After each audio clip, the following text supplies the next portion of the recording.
नमस्कार दोस्तों, स्वागत है आप सबका आपके अपने YouTube channel education hub by Vivek sir में।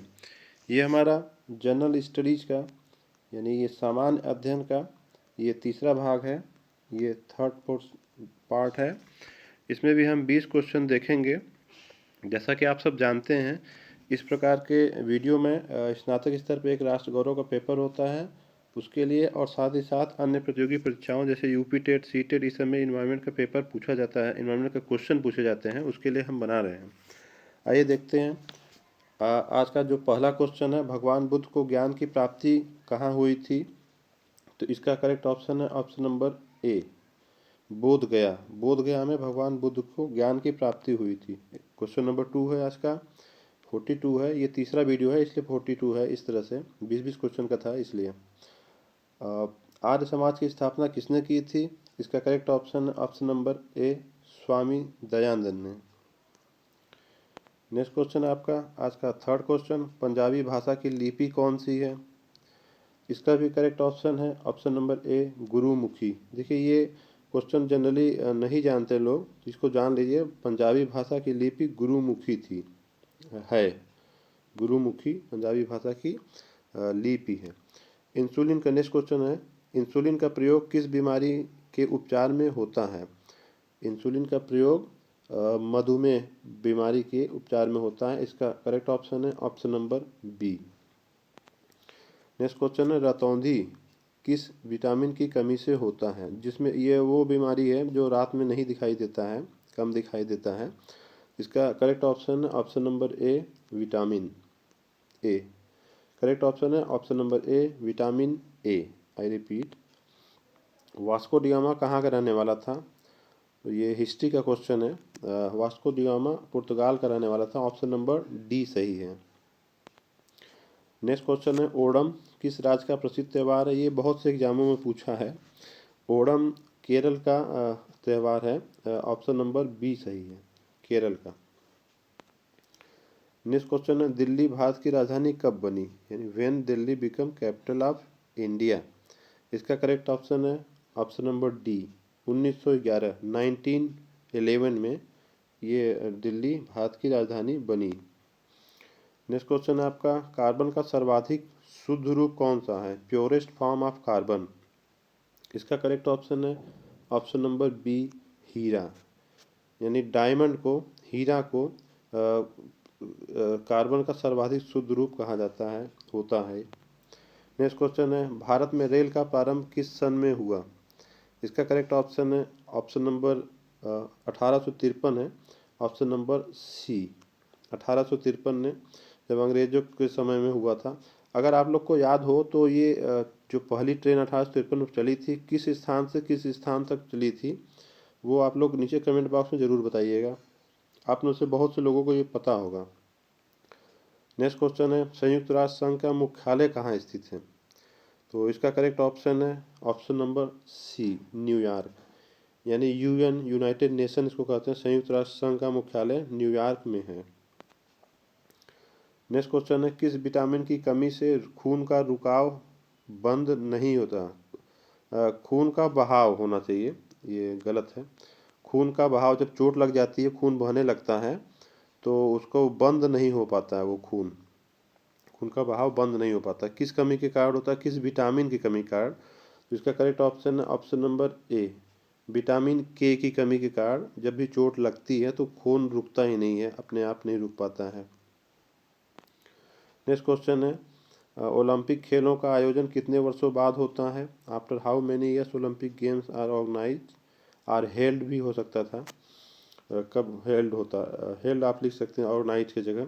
इसका करेक्ट ऑप्शन है ऑप्शन नंबर ए, 4 ईयर। यानी 4-4 साल बाद होता है ओलंपिक गेम।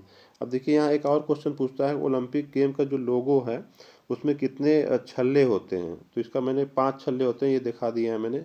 यही ओलंपिक गेम का चिन्ह है। 5 छल्ले होते हैं। इसमें भी कई बार क्वेश्चन में पूछा है इसको भी। नेक्स्ट क्वेश्चन है, किस देश की स्थल सीमा सर्वाधिक देशों के साथ लगती है?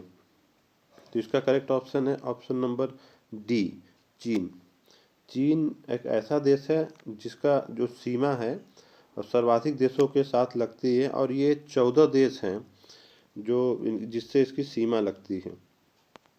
टोटल 14 देश हैं, आप देख सकते हैं। ये मैप है आपका, ये है आपका, ये चाइना देश है, चाइना कंट्री है। अब यहाँ से देखिए शुरू करते हैं। यहाँ पे देखिए इस मैप में इंडिया का मैप थोड़ा सा ठीक नहीं बनाया है, यहाँ पे पीओके लेके अक्साई चीन ले लेना चाहिए।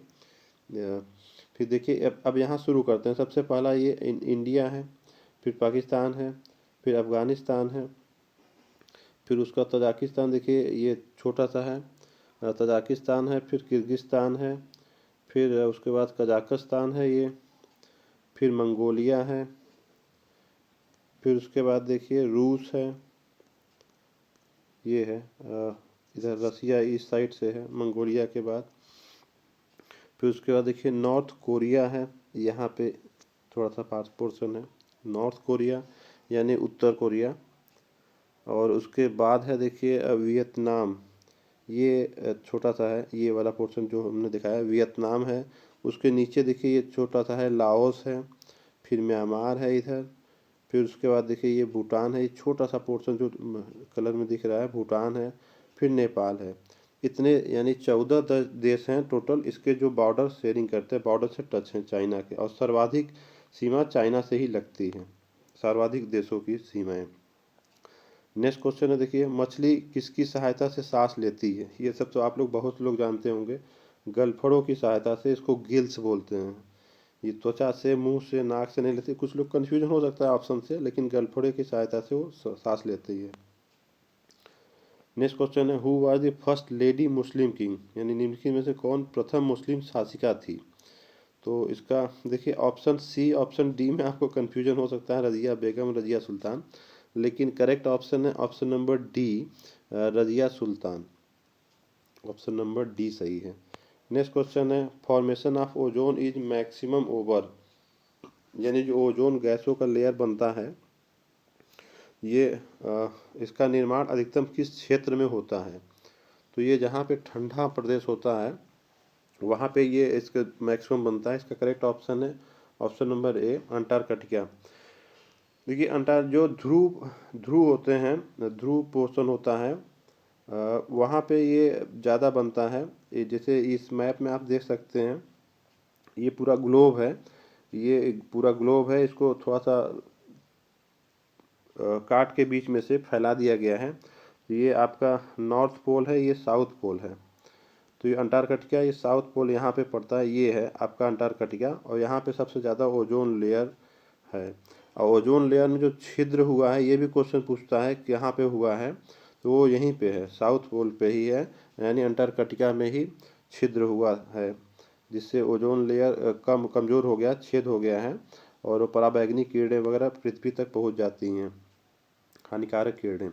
नेक्स्ट क्वेश्चन देखिए, a biotic component of ecosystem is, यानी कि पारिस्थितिक तंत्र का अजैविक घटक कौन सा है? सबसे पहले आप समझ लीजिए अजैविक घटक कहते किसको हैं। ए बायोटिक फैक्टर जो होता है, कंपोनेंट जो होता है, वो नॉन लिविंग होता है, इकोसिस्टम का नॉन लिविंग पार्ट होता है, जो जो ऐसा पार्ट जिसमें जीवन नहीं होता है, लेकिन वो इन्वायरमेंट को बनाने में महत्वपूर्ण भूमिका निभाता है। तो इसका करेक्ट ऑप्शन है ऑप्शन नंबर डी, वाटर। यानी पारिस्थितिक तंत्र का अजैविक घटक वाटर है, ये नॉन लिविंग होता है, जिसमें जीवन नहीं होता है। नेक्स्ट क्वेश्चन देखिए, which of the following vitamin is found in gooseberry in plenty? यानी कौन सा विटामिन आंवला में प्रचुर मात्रा में पाया जाता है? तो इसका correct option option number C, vitamin C. और विटामिन सी की कमी के कारण स्कर्वी रोग होता है, ये भी हम बता दें, ये बहुत क्वेश्चन में पूछा, बहुत से एग्जामों में पूछता है। विटामिन सी की कमी के कारण कौन सा रोग होता है? स्कर्वी रोग। नेक्स्ट क्वेश्चन है, वेयर इज इंडिया सिचुएटेड? अब कहाँ सिचुएटेड है, ये ग्लोब में ये पूछ रहा है, भारत विश्व में कहाँ स्थित है? तो इसका करेक्ट ऑप्शन है ऑप्शन नंबर बी, उत्तरी पूर्वी गोलार्ध। अब ऐसा भी क्वेश्चन दे सकता है, पूर्वी गोलार्ध यहाँ ना लिखे, उत्तरी गोलार्ध लिखे, तो उत्तरी गोलार्ध में भी ऐसा क्वेश्चन पूछा है, उत्तरी गोलार्ध में ऑप्शन देते हैं।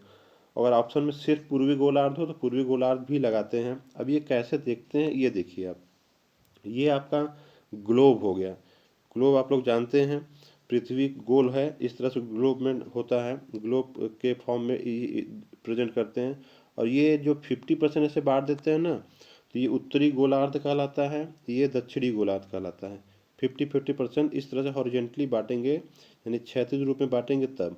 और इस तरह से ऐसे बांट दिए इस तरह से, तो आपका क्या कहलाएगा, ये इस साइड आपका पूर्वी गोलार्ध कहलाएगा और इस साइड पश्चिमी गोलार्ध कहलाता है।